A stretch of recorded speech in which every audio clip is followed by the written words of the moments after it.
Dito po tayo magkakaroon ng malayang diskurso na hindi naman kinakailangan lagi tayong magsasang-ayon sa isa't isa. Subalit ito po ang plataforma, ang ating channel na kung saan lahat ay welcome. At dito ho, kahit hindi magkaparehas o magkasalungat ang atin pong mga pananaw, hindi ko po kayo pagbabawalan dito maglahad at magsaad ng inyong saloobin, sapagkat yan po naman ang diwa ng tunay na demokrasya. At yan din ho, ang ating pag-uusapan. Marami ho ang naghahanap sa akin since last week. Ako ho ay lumabas lamang last week at nagbigay ng aking 101% commitment at suporta sa aking mga kapatid sa partido sa PDP kung saan ako ho ay inadapt nung huling halalan bilang kanilang adopted senatorial candidate. Sila ho ay nagpasya na magsagawa ng isang press conference noong last Thursday, I believe, at hindi naman maaari na hindi ako magbigay ng aking 101% suporta sa kanila sa kanilang ginawang live press conference. At yun nga ho, minarapat ko na matapos muna ang proklamasyon ng mga naproklama. Hindi ko pwedeng sabihin nanalo sapagkat yan po'y pinagdedebatihan pa hanggang sa ngayon. Inantay ko lamang po matapos yung proklamasyon nung 12 senador bago po tayo mag-live muli upang pagbigay respeto sa proseso at hindi naman po masabi na kung ano man po yung ating tatalakayin o ating babalangkasin dito sa pahina. Yung tinig maisog ay hindi tayo maakusahan na sour grape or hard loser o hindi natin matanggap ang resulta ng kagaganap na halalan. Hindi naman po talaga katanggap-tanggap. At yan po hindi galing sa akin. Patuloy po tayong nakikipag-meeting sa iba't ibang grupo na nagbigay ng suporta, nagpakita ng pagmamahal nitong nakaraang halalan at sila mismo ay hindi sang-ayon, hindi nila matanggap. Ako pa nga, ang sabi ko damang-dama nila ang aking buong kapanatagan na wala ho kasi tayong mapanghawakang ebidensya eh. At nalalaman ko ito. Ito yung sakit ng automated election system eh. Kanya po nalalaman ko na mahirap kumuha ng ebidensya. Ang pruweba natin, tatandaan ho ninyo, noong 2016, nung kami ay naghain ng election protest para sa vice-presidente, hanggang sa ngayon, wala pa pong closure yan, yung protestang yan. Wala pa hong permanent closure ang Korte Suprema sitting as the Presidential Electoral Tribunal diyan sa election protest na yan. Kahit na magkakalahating mangangalahati na yung termino ng aking tinulungang tao hindi pa ho tapos o wala pang closure o wala pang finality itong issue ng protesta noong 2016. Kaya mahirap talaga. Kaya nung 2022 nung kami pinalad nung simula, talagang ang usapan noon ay gagawin yung electoral reform. Ang layunin po talaga noon, 2022 po, ibalik natin yung hybrid system, meaning manual counting po sa precinct level. Pag manual counting sa precinct level, nandyan po yung mano-manong bibilangin, yung TARA system. At dyan, talagang aktibo at merong silbi yung tinatawag nating mga polling center watchers. Yung mga watcher po ng mga kandidato, ng mga partido. Manual counting po sa precinct level at ang magiging automated na lamang ho ay yung transmission ng resulta from the precinct level to the municipal or city board of canvassers, to the transparency server and the COMELEC server. Yun po yung dapat na isinulong noong 2022 pa. Sapagkat sariwa pa po sa aking isipan, nung papalapit yung 2022 election, meron pong nagsusulong hanggang to the very last minute ay magkaroon tayo ng hybrid election noong 2022 para nga masiguro natin na mabibilang ng tama yung inyong mga boto. Subalit, ang naging kadahilanan noon kulang na raw po sa oras, kinapos sa oras ba at hindi po natapos at hindi na naisakatuparan yung panukalang tayo ay bumalik dito sa hybrid system of election. 3 taon po ang lumipas from 22 to 25. Wala pa rin hong nangyayari na reforma sa ating election system. Kanya po nung aming nung ako ho ay unang nakipag-usap muli sa inyo last week, doon sa press conference ang aking mga nakasama na nagmumula po sa Partido Demokratiko Pilipino o yung PDP, ang aking pong statement maiksi lamang. At gagawin ko rin po yan dito sa ating Tinig Maisog, ang ating unang pagtatanghal, ang Tinig Maisog. Live po tayo sa aking TikTok, live po tayo sa aking Blue Badge page, at live po tayo sa ating YouTube. Hanapin lang po niyo yung ating YouTube channel at Attorney Vic Rodriguez. At sana ho, tulungan po ninyong mag-like, mag-share at mag-subscribe. Ang aking pong naging pahayag nung ako po ay sumali sa press conference last week, simple lamang. Ating bantayan, ating pakatutukan, ating magmasid tayo doon sa mga nakinabang ng lubos sa endorsement ni Pangulong Duterte, doon sa mga nakinabang ng lubos sa endorsement ni Vice President Inday Sara Duterte sa Senado at sa Kongreso. Tingnan natin kung isusulong po nila itong hybrid election pagdating ng 2028. Mahaba pa po yung panahon. Simulan nila. Pagkasimula ng 20th Congress, July 1, maaari na po sila gumawa. Ngayon pa lamang, maaari na silang gumawa ng kanilang draft version of the draft bill returning to the hybrid system of election o yung manual count sa precinct level, and then automated po yung transmission. Mula precinct level, papunta po yan sa Municipal, City, and Provincial Board of Canvassers. Papunta po yan sa National Board of Canvassers. Papunta yan sa COMELEC server at sa Transparency server. Dito natin sila sukatin. Dito natin sila husgahan. Itong unang 3 taon nung mga higit na nakinabang sa tulong at endorsement ng mga DDS, yung endorsement ni Pangulong Duterte at yung endorsement at pangangampanya ni Vice President Inday Sara Duterte. Tingnan natin kung talagang totoo silang aliado ng mga DDS, ng Maisog, ng Pangulong Duterte at ni Vice Presidente Sara Duterte. Bakit kanyo? Lahat po sila sinasabi, iba na ang anyo ng Senado, iba na ang anyo ng Kongreso, si Inday Sara na, ang ating pangalawang Pangulo, ang susunod na magiging Pangulo. Marami nagsasabi na incoming President, nakakatiyak na raw, ayoko naman, I do not want to rain on your parade. Tama po yan kung patas ang laban. Pero kung ang pagdadaanan at kapag hindi natin nabago ang sistema ng ating halalan, kung ang pagdadaanan ni Vice President Inday Sara Duterte sa 2028 ay kaparehas ng sistema na sinalaula ng Commission on Election, kawawa po ang ating mahal na Vice President. Kawawa, masasalaula lamang ho muli ang mandato at boto ng mamamayang Pilipino. At kawawa lamang si Vice President Inday Sara Duterte kung sa halip na hindi sa kabila nang nalalaman na natin na ganito yung bulok na sistema ng halalan, ilalaban pa natin si Vice President Inday Sara Duterte nang walang ginagawang pagbabago yung ating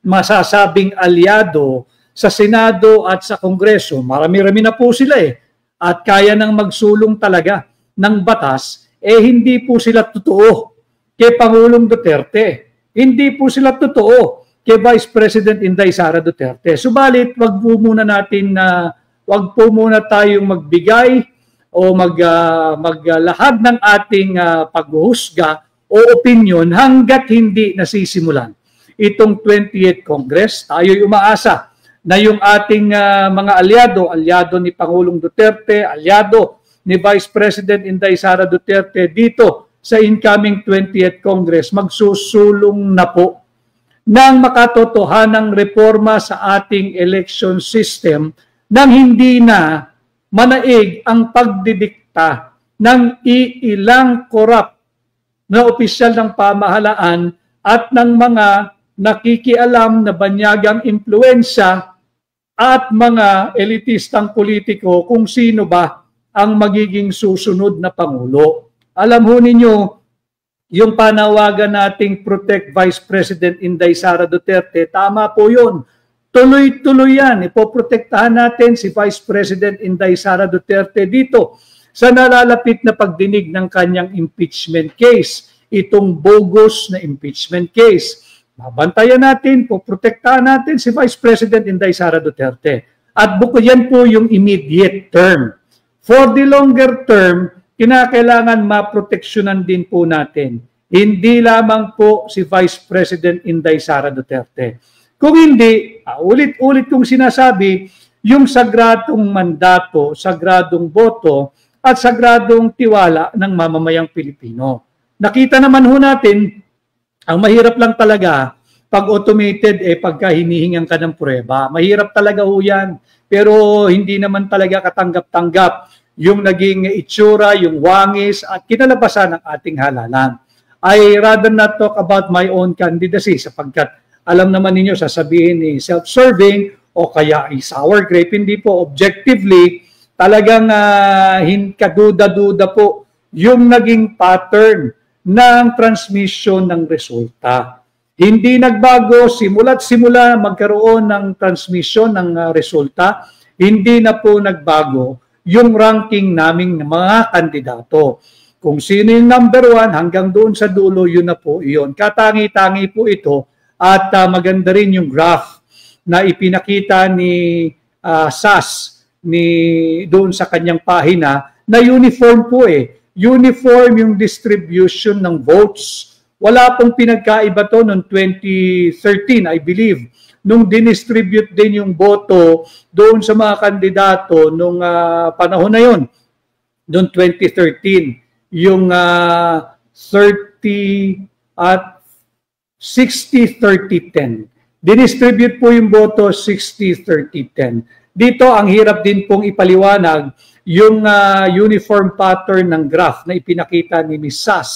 Talagang yung hindi ho nagbago yung distribution ng balota. Talagang nagmistulang pre-program. And I'm sure, sasabihin na naman nila, technical glitch. Yan po ang mahirap dito sa ating COMELEC, technical glitch. Technical glitch ng technical glitch. Wala ho silang credible explanation kung bakit ganun ang naging resulta ng ating halalan. Hindi po nila mapaliwanag bakit merong 18 million overvotes. Wag na po yung mga Duterte candidates na hindi na proklama yung 7, kaming 7. Kundi, kinakailangan ng credible and truthful explanation bakit mayroong 18 million overvotes. Ang hirap po ipaliwanag niyan. Dahil parang tila sinasabi, yun nga po, narinig niya na po ito last week sa ako'y purposely ay nanahimik sapagkat nais kong tapusin muna yung naging proklamasyon ng mga tinanghal na senator para naman wala ho silang masabi pati yung ating mga kababayan. Subalit objectively bilang Pilipino, mahirap ipaliwanag bakit meron tayong 18 million overvotes. Ganun ba karami ang napakahihinang Pilipino pagdating sa simple instruction na mag-shade lamang ng 12 at huwag kayong sosobra sa 12 kung hindi mabibilang ang inyong boto at yan ay may tuturing na overvotes. At yung sinasabi ng COMELEC, yung biglang nabawasan ng 5 million votes ang mga kandidato ng Duterte lamang po yata, pakicorrect nyo ako yung 5 million votes, isang iglap, nakuha po yan sa pagla-live ng stasyon ng GMA7. Kitang-kita po yan wala man isang segundo Ito yung typical na isang kurap mo lang nagbago. Yung resulta, gumalaw, nawala ng 5 million. Ano yun? Tatandaan ninyo, pagka-eleksyon, kinakailangan precise, kinakailangan accurate. Hindi po pwedeng may plus-minus tayo na parang survey yan at 2%, 4% plus-minus margin of error. Election po ito Ito po yung freest expression and demonstration of our freedom. At pagka hindi accurate, hindi precise, hindi sakto ang pagbibilang, hindi na po credible maituturi ang halalan. Paano mo maituturing ng credible ang halalan? 5 million votes, yung isang iglap ay ibinawas at walang malinaw na explanation kung hindi technical glitch. Yang technical glitch po yan po yung payong ng mga walang maipaliwanag na maganda sa mamamayang Pilipino. Diyan po sila nagkukubli sa salitang technical glitch dahil wala po silang credible na explanation sa ating mga Pilipino ano ibig sabihin nung technical glitch. Bakit literally sa isang iglap na bawasan ng 5 million votes yung mga senatoriables. Hindi po natin sinasabing kung hindi nabawas, mag-iiba ang mga nanalo, malaking posibilidad na mag-iiba yung listahan ng mga nanalo at naproklama. Ang sinasabi natin, dapat may credible explanation itong chairman, si George Garcia ng COMELEC, bakit merong 5 million na sa isang iglap ay nawala. Nakuha po yan on live TV sa GMA7. At marami na po nakapag-download niyan, nag-viral na po iyan, hindi nyo na po mabubura at maitatago iyan. At ganun din, dahil sinasalaula po mga kababayan, kailangan kayong magalit. Dito sa Tinig Maisog, kinakailangan nating ilahad ang katotohanan. Kaya ko po pinalipas muna yung proklamasyon ng mga tinanghal na senador para nga po walang masabing kung ano-anong sour grape o hard loser o kung ano-ano. Kunin po natin itong nangyayari sa party list. George Garcia, yung chairman ng COMELEC, wala kang maipaliwanag na matino bakit may 18 million overvotes. Wala kang maliwanag na wala kang matinong paliwanag bakit biglang nabawasan ng 5 million votes yung mga senatoriable sa isang iglap. Technical glitch. Baka naman itong hindi mo pagproklama sa Duterte Youth, ang iyong paliwanag, technical glitch pa rin. Technical glitch pa rin ba ang pag-awat mo sa proklamasyon ng Duterte Youth? Ito'y malinaw mga kababayan ng nanalo. Nanalo ito ng 3 upuan. Ang boto nito ay 2.3 million votes. 2.3 million votes ang nakuha po ng Duterte Youth. Malinis po yan, malinaw po yan. Bakit ayaw iproklama ni George Garcia ang Duterte Youth? Technical glitch din ba yan, George? I have all the right to call him George because I've worked with him in the past. I know him and he knows me. Dito, ako'y nagsasalita bilang Pilipino. Bilang Pilipino, bilang abogado, at bilang maisog sa ating pahinang Tinig Maisog. Bakit ayaw mong iproklama ang Duterte Youth? Yung 3 upuan ng Duterte Youth na pinamumunuan ni Congresswoman-elect Drixie Cardema, na pinamumunuan ni Congressman-elect sa second na upuan, second nominee, si Berlin Lingura at si Ron Bawalan. Ito po yung mga kongresista na kumakatawan sa Duterte Youth. Baka po na masakir ko yung kanilang pangalan. I-check ko lang po. Ang ating pong mga kinatawan na nagmumula sa Duterte Youth ay si Congresswoman-elect Drixie Cardema. Re-elected po si Drixie, si Congresswoman. At ang mga bagong halal ay si Congressman-elect Berlin Lingua. Congressman Berlin Lingua at si Congressman-elect Ron Bawalan. Si Congressman Ron Bawalan. Ito po ay mga scholar ng bayan. Hindi po ito mga house show. Kagaya ng maraming party list na house show pero pinoproklama ni George Garcia. Ito pong mga ito, si Congresswoman Drixie, scholar ng bayan, graduate ng UP. Si Congressman-elect Berlin Lingua ay galing po sa Philippine National Police Academy. Scholar din po ng bayan. At yung third nominee ay si Congressman-elect Ron Bawalan.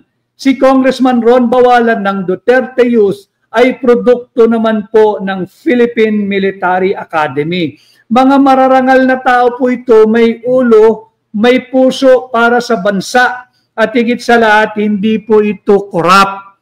Ito po inanalo dahil mahal sila ng sambayan ng Pilipino. At malaking bagay yung kanilang pangalan, Duterte Youth. Talagang nagpakita ng puwersa ang mga Duterte supporters. Kaya nakakuha sila ng 2.3 million votes. George Garcia, 2.3 million votes. Ano ito? Technical glitch din? Technical glitch din yung pag-awat mo ng proklamasyon. At ang sinasabi mo, meron kasi di umano na kasong i-final. Yung makakaliwang grupo, wag na natin banggitin yung kanilang pangalan dito at makakalibre pa ho. Yung makakaliwang party list, di umano, ay meron daw reklamong i-final noong 2019. 2023 na ngayon, George Garcia. Noong 2019, umupo na ho ang Duterte Youth. Ibig sabihin, moot and academic na yung kaso noong 2019. Kung ayaw mo pang maniwala, George Garcia, noong 2022, umupo uli ang Duterte Youth at ang kanilang kinatawan ay si Congresswoman Drixie Cardema. Ngayon 2025, sasabihin mo may kaso sila noong 2019? Anong uri ng kahibangan na naman yan? Masyado mo kaming ginagawang mangmang. Hindi napapayag ang mamamayang Pilipino. Kanya nga po yung mga lumapit sa akin, sunod-sunod yung aking pagmi-meeting, pati po sa labas ng Metro Manila, ako'y patuloy ang pakikipag-ugnayan sa inyo, yung napupuntahan ko pong lugar. Sabi ko nga, patuloy tayo maging mapagmatsyag. Eto na nga, yung Duterte Youth. Ang kasalanan lang nito, alam ho ninyo kung ano, sa tingin ko personal, hindi po technical glitch ito. Ang kasalanan po nito sa mata ng COMELEC ni George Garcia, Duterte kasi yung pangalan, Duterte Youth. Allergic po sila sa pangalang Duterte. Hanggang ngayon, at hindi nila matanggap na yung Duterte Youth walang akap, walang AYIX, walang ayuda, walang vote buying, walang panunuhol, ay nakakuha ng 2.3 million votes malinis. Malinis po iyan. Bakit ayaw iproklama ng COMELEC? Bakit pinipigilan ni George Garcia? Alam mo ninyo, maraming nagsabi sa akin, bago po tayo naglunsad ngayong araw, Lunes, yung ating tinig maisog, baka raw wag na natin pag-usapan ito at tayo'y kasuhan. Ano ikakasuho nila sa atin? Yung panakot nila na unlawful utterance, yung panakot nila na inciting to sedition. Anong inciting to sedition? 2.3 milyong botong malinis na nakuha ng Duterte Youth. Hindi mo ipoproklama? Hindi ba't napakalaking kahibangan yan? At hindi ba napakalaking panglilin lang sa Pilipino? So dito natin nakikita, hindi natitigil yung kanilang pambubudol. Tuloy-tuloy ho yan. Maniwala kayo. Kaya yung aking panawagan last week, nung ako po ay nagbigay suporta sa ating mga kaibigan mula dyan sa PDP, hindi ba natin makita yung comment para mabasa ko yung iba? Ang ating mga kaibigan sa PDP na nakasama nating kumandidato, isa lang ho yung aking pinapanawagan. Ang aking panawagan, bago natin isipin ang 2028, bago natin sabihin na malakas si Vice President Inday Sara Duterte, ako'y nananawagan sa ating mga nakasama dyan sa Senado, marapat naman. Hindi lang ito para kay Vice President Inday Sara. Nariyan yung mga party list, itong Duterte Youth. Nandyan din yung bagong henerasyon, hindi rin pinoproklama yung kanilang isang upuan na nakakuha din ng 300,000 votes yata. So nagiging arbitrary, nagiging despotic, nagiging tyrannical, nagiging unjust, nagiging whimsical, nagiging capricious kung sino ang ipoproklama o hindi. Kaya dapat ma-reforma natin itong mga batas patungkol sa ating halalan nang hindi na tayo dinidiktahan ng foreign influence. Talagang merong kamay dito ang banyaga. Sa ating mga susunod na pag didiskurso, atin pong babalangkasin. Kitang-kita may kamay ang banyaga rito. They are trying to influence yung ating Senado, yung ating Kongreso, nang sa ganun, ma-influensyahan din nila yung kalalabasan ng 2028 election.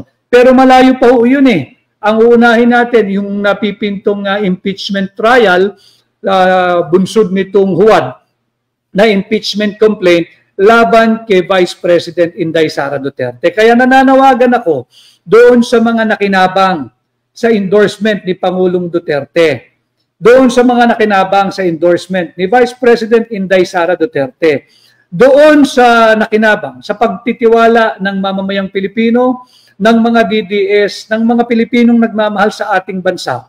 Pakita ninyo ang inyong pagsusukli, hindi dahil tumatanaw kayo ng utang na loob sa kung sinong personalidad. Hindi ho.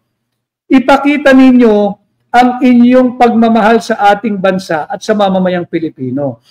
Revisahin natin itong election laws. Bumalik tayo sa manual counting sa precinct level and automated transmission pagdating po sa municipal, city, provincial at national board of canvassers. Yung kanilang COMELEC server, yung ating transparency server. Magbalik tanaw po tayo, bakit ba nagkaroon ng automated election system? Para daw po maging mabilis ang resulta. Tama po yun, gusto natin talaga, sapagkat nakita naman natin, lalong-lalo na nung panahon, nung matandang Marcos, yung nalaganap ang ballot box snatching, ang terrorism sa precinct level, ang nakawan ng balota, and so on and so forth. Kaya po nagkaroon ng automated election system sa pagdating sa ating bansa para matanggal na yung ballot box snatching, ballot box switching. Ito po hindi nalalaman ng mga bata-batang henerasyon. Noon po kasi, ninanakaw talaga. In full view ng mga tao, pati ng mga watchers, ninanakaw, kinikidnap, ini-snatch yung mga ballot boxes para po hindi mabilang yung sa presinto, walang maproklama o iba kaya yung magiging resulta ng halalan. Kaya po nagkaroon ng automated election para matanggal na yung very, very high incidence of violence brought about by terrorism, fraud, and other irregularities to include ballot box switching. Pinagpapalit po, nanakawin yung totoong ballot box, papalitan ng iba, at yung ipinalit na yun, kargado na po ng boto ng mandaraya para siya'y mapoproklama. Yun po yung evil that is sought to be avoided by the automated election system law that is now in effect in our country. However, through the years, since its advent in 2010, nung introduction nito noong 2010, yun po ang paulit-ulit na isinisigaw. Hindi natin malaman kung saan tayo dinaya, anong oras, paano, kailan, at kung sino. Sapagkat ang bibigay sa atin, total na lang. Unlike pagka meron pong manual counting sa precinct level, makikita ng ating mga watchers, bawat boto itatara sa blackboard at yung mismong election results, yung ER kung tawagin, pipirmahan ng mano-mano ng BI chairman at yung kanyang dalawang members. At meron pong kopyang ibibigay doon sa minority, sa majority, and other political parties present, including NAMFREL and PPCRV. This way, we will be able to make a quick trace back pag nagkaroon ng discrepancy, yung transmission ng boto. Pag biglang lumobo o nag-iba ang resulta diyan sa National Board of Canvassers server o yung kanila pong talaan ng boto o kaya sa transparency server o kaya sa COMELEC server, madali po nating mapahinto yung ongoing tally ng boto sapagkat may pinanghahawakan tayong ebidensya na pirmado ng BEI. Yan po yung kainaman. Tingnan natin kung anong isusukli ng mga nakinabang sa boto ng mamamayang Pilipino. Kung hahayaan ba nila na business as usual ang COMELEC hanggang 2028, mag-isip po tayo. Hindi po nabibilang ng tama ang bilang pagka ganitong uri ng eleksyon ang ating gagawin. Ultimo, ang malinis na panalo, 2.3 million votes ang Duterte Youth. Anong ginawa? Ayaw pong iproklama ng COMELEC. Ang sinasabi po nila, may kaso daw ito ng 2019. 6 years ago po yun. Nakaupo sila noong 2019, noong 18th Congress. Pinaupo po sila ng the same COMELEC noong 2022, noong 19th Congress. Pareho pa rin naman po ang COMELEC natin, nag-iba lang yung mga laman eh. Yung chairman, si George Garcia. Bakit ayaw mong paupuin? Technical glitch din ba yung basihan ng iyong desisyon na wag paupuin ang Duterte Youth? Bakit pati yung bagong henerasyon na nakakuha ng 300,000 plus votes, ayaw nyo ring paupuin? Sinasabi nila na meron daw reklamo noong 2022 o yung 19th Congress. Wala na pong pakialam ang 19th Congress, 20th Congress na po ito. At ito po'y sariwang mandato na ibinigay ng mamamayang Pilipino sa BH or Bagong Henerasyon Party List. Kung ano man po yung issue nila noong 2022, tapos na po iyon. Sapagkat nakakuha sila ng presko o fresh mandate, preskong mandato mula sa mamamayang Pilipino. Wala na po iyon, wala nang bisa yung 2022 issue ng BH or Bagong Henerasyon Party List. Ang tingin ko dyan, kaya pinag-iinitan ng Bagong Henerasyon Party List sapagkat nanindigan itong si Congresswoman Bernadette Herrera doon sa 19th Congress, yung kanyang pinuna, yung mga panggigipit sa pamilya Duterte kay Vice President Inday Sara Duterte. At dito makikita natin, tatlo po yung upuan ng Duterte Youth. Kaya ayaw nilang makaupo ang Duterte Youth, mag-iiba na po ang kompleksyon ng mababang kapulungan. Hindi na po kagaya ng 19th Congress, mga kababayan, kaya atin silang tulungan. Hindi na lulusot yung pagmamalabis na nakita natin nung 19th Congress. Imagine ho ninyo kung sakasakaling magkakaroon pa rin ng malicious, capricious, and whimsical investigation in aid of legislation ngayong 20th Congress. Merong tatlong Duterte Youth na magbabalanse ng pang-aabuso ng kung sino mang kongresista na aabuso. Ibang-iba na po ang kompleksyon. Nandyan pa si Congressman Pulong Duterte, nandyan si Congressman Omar, nandyan si Congressman Sid Ungab. 6 na po yan. Meron pa yung taga Quezon City, si Congressman Bong Suntay. 7 na po iyan. Nandyan pa yung BH Party List. 8 na po iyan. At marami pa pong iba. Magkakaroon po ng pagbabago. The way the lower house or the House of Representatives will conduct itself pagdating sa 20th Congress. Ano ngayon ang ginagawa nila?